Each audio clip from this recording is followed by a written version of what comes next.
hewan. Ini setahu gue sih nih, yang ngasih makan hewan itu Nabi Sulaiman. Ini Nabi Ibrahim. Nabi Sulaiman. Tuh, Nabi Ibrahim kasih makan hewan. Setahu gue, kalau Nabi Sulaiman itu menikah sama jin. Dan punya anak, kepalanya manusia, badannya kuda. Emang sih, cuman yang setahu gue nih, yang ngasih makan hewan itu Nabi Sulaiman, karena dia raja, dia paling kaya dan di antara para nabi. Tapi ini di sini Nabi Ibrahim. Emang lo tahu dari mana? Lu ngaji mah Google, ngaji tuh mah kitab, tau nggak? Ini lagi nonton. Ini berisik. Kenapaan sih ganggu aja lo? Ompong lu dia lu nonton apa, Bang? Pak Haji, aduh tolong. Bang. Pak Haji, aduh tolong. Ada apa nih? Waduh, ada apa nih? Ini Pak Haji nih. Tumben nih. Nanti biasanya akur-akur aja. Ada apa nih? Ini, Pak Ustadz. Saya kan lihat nih di... Ini duduk ya. Silakan Pak Ustadz. Saya baca Nabi Ibrahim ngasih makan hewan. Bener kan? Iya. Tuh, Terus ente si botak. apa lagi? Apa lagi? Nabi Sulaiman dia kan paling kaya, Tat. Iya. Tapi kan dia ngasih makan hewan kan, Tat. Iya. Ini bandel sih Bang, ini ngaji mah Google tadi ya. Boleh, yang namanya ngaji di mana aja boleh, ngaji ilmu Google boleh. Cuma keberkahan ilmu itu berada di tangan orang yang memberikan ilmu, berarti ilmu guru kedua-duanya benar. Nah, jadi kedua-duanya ini yang ente lagi ngomongin adalah putusan Allah, orang-orang yang terpilih oleh Allah, dan kedua-duanya punya mujizat yang berbeda. Contohnya mujizat Nabi Sulaiman bisa menguasai jin. Salah satunya apa lagi? Bisa menguasai angin, bisa punya permadani terbang. Gitu, itu Nabi Sulaiman. Terus apalagi keistimewaan yang di dalam kitab Taurat, Nabi Sulaiman itu punya istri 700. Kalau ente teklok punya bini 700 salah satunya Ratu Saba, yaitu yang bernama Bilqis. Dan memang Nabi Sulaiman terkenal nabi yang paling kaya dan sanggup memberi makan binatang, antara di antaranya semut. Nah, tapi Nabi Ibrahim juga sama punya mukjizat. Mukjizatnya Nabi Ibrahim nih, dari jarinya keluar kayak teh manis. Subhanallah. Tinggal nyonyot doang Pak Ustadz. Dan tidak mempan dibakar Nabi Ibrahim oleh Raja Namrud, tidak mempan dibakar. Terus langkahnya Nabi Ibrahim itu setiap langkah, setiap bekas telapaknya, jejaknya itu menjadi mata air yang bisa menghancurkan istana Raja Namrud. Jadi kedua-duanya punya istimewa. Ngomong-ngomong soal Nabi Sulaiman dan Nabi Ibrahim, Nah, ini mau buka cerita dikit nih tentang Nabi Ibrahim yang berkaitan dengan momen yang sekarang, Idul Adha. Jadi ente bisa tahu nih asal usulnya kenapa ada korbannya hewan. Ya, jadi pada zaman Nabi Ibrahim ini, Nabi Ibrahim juga terkenal kaya. Dia setiap tahun korban yang dipotong apa? 1000 ekor kambing, 400 sapi dan 100 unta atau 300 sapi tiap tahun. Nah, saking dermawannya itu Nabi Ibrahim sampai penduduk langit ini malaikat begitu kagum kepada Nabi Ibrahim. Nabi Ibrahim ini hebat. Nah, saking hebatnya dia pernah bilang, ya Allah izinkan saya memberi makan hewan yang berada di muka bumi. Oh, kata Allah silakan. Dikumpulkanlah binatang dikumpulkan hewan-hewan makan makanan itu dikumpulkan. Gitu. Kata Nabi Ibrahim singkat cerita, ya Allah telah kusediakan makan, ya silakan. Ya Allah kasih, oke, kata Allah ya siap. Singkat cerita dimakan nama ikan nun. Jadi yang pertama makan ikan nun ya habis sekali makan. Orang bumi aja bisa ketelan kalau Allah izinkan ikan nun. Oh, itu saking hebatnya Nabi Ibrahim. Jadi ya kemuliaan Allah tentunya lebih sempurna daripada Rasulnya ya.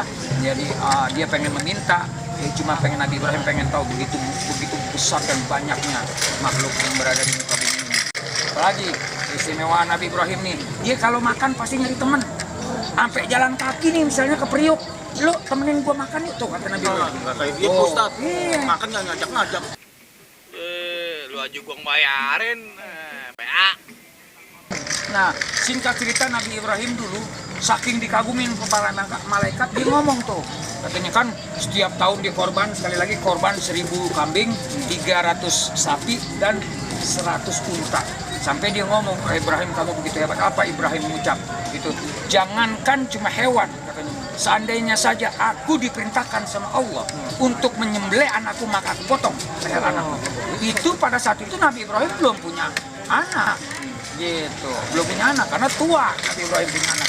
Singkat cerita lahirlah gitu Ibrahim, hendak lahirlah Nabi Ismail dari ibunda Siti Hajar. Kan Nabi Ibrahim istrinya 2. Yang pertama Siti Sarah melahirkan Nabi Ishak. Yang kedua Siti Hajar melahirkan Ismail. Nah, pada saat lahir Ismail, lagi lucu-lucunya Ismail gitu, maka ditagih itu omongan yang dulu sama malaikat ditagih. Hai Nabi Ibrahim, hai Ibrahim, tunaikan nazarmu.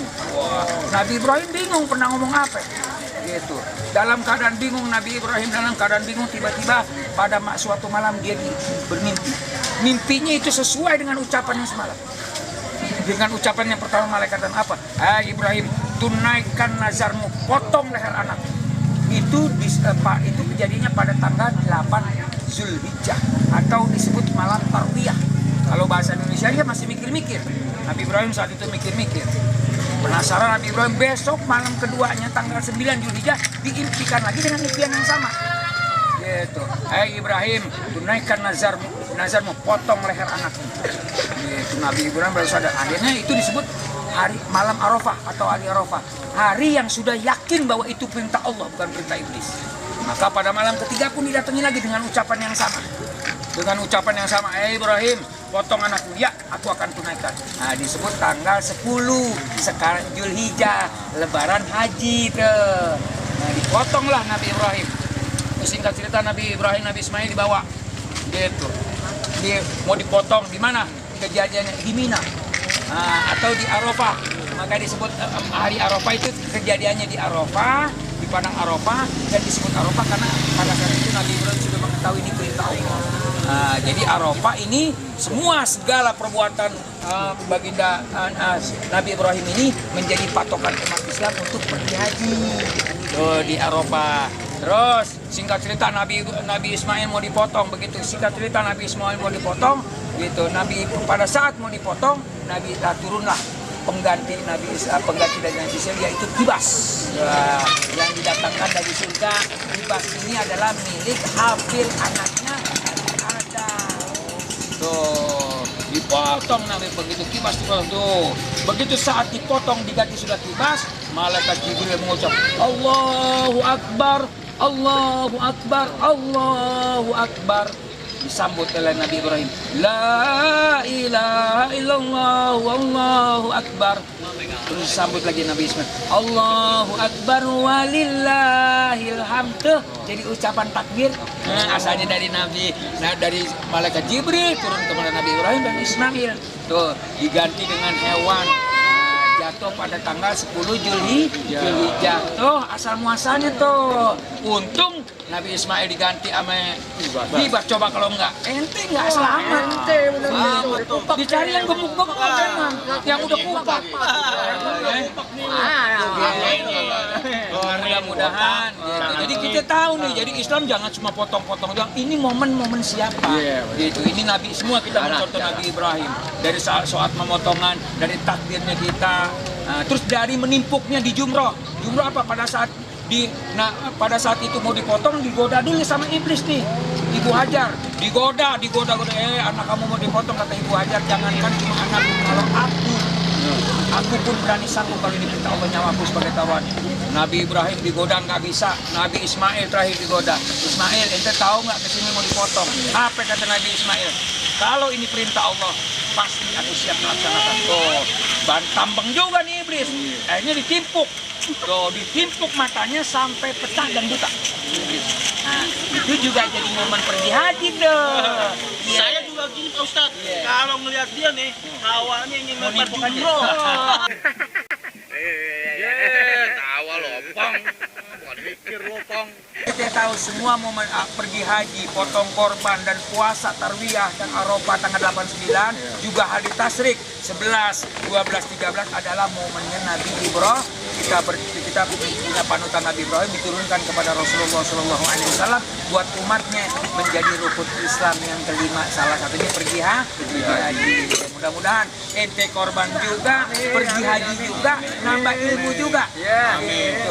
Terus apa? Yang penting ente betah ngobrol di sini biar warung aneh laris. Ya. Mudah-mudahan ya. Pernah jajan. Oh, jajan deh, jajan. Gitu.